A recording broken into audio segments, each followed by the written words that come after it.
everyone, this is Stephanie Manley with Copycat.com.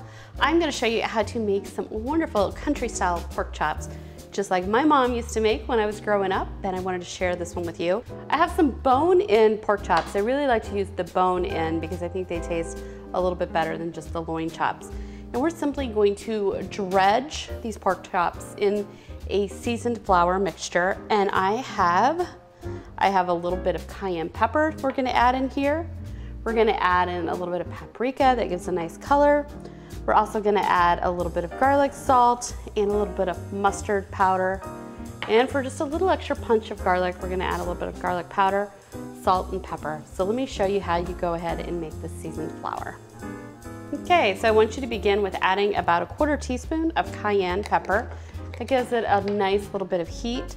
We're going to use some paprika. I like to use paprika because it gives a nice color and also a nice little bit of flavor.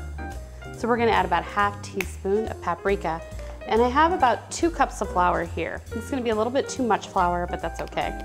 We're going to use about 1/4 teaspoon of garlic salt, not too much, and we're also going to use a little bit of mustard powder. Now this is a dry mustard powder, and this is what you use to make, like if you wanted to make some Chinese mustard, you could do something like that, you know, the Chinese hot mustard that they serve at the table.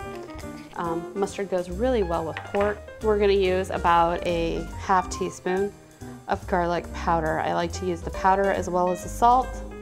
It just layers the flavors in quite nicely. Next, we're going to put a little bit of salt and pepper.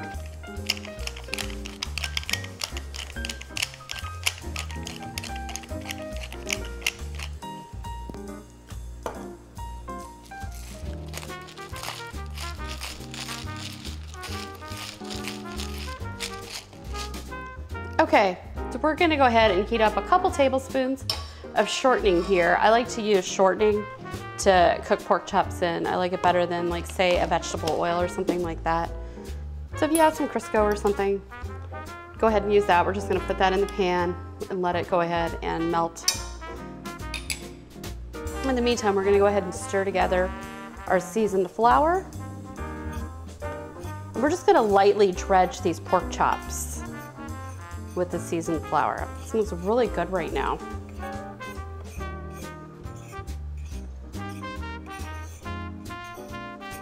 You could use the same seasoned flour for just about anything. You could dredge it with chicken. Beef cutlets would also work really well with this. Okay, so now we're gonna go ahead and get our pork chops all nice and covered with flour.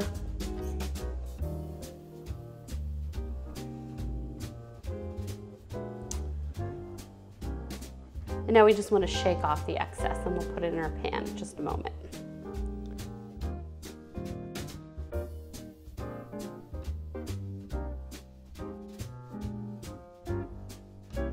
Okay, so our oil is nice and heated right now. You can tell it feels kind of warm on the top.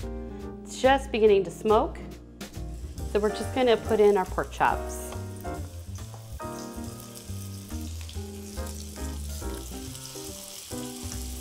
Just cook them a couple at a time. You don't want to overcrowd the pan. All right, so we're gonna let these brown, and in a couple of minutes, we'll flip them over and let them cook on the other side.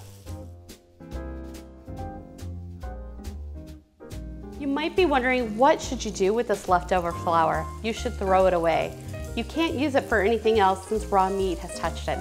So I'm gonna go ahead and toss this flour and finish cooking up these pork chops.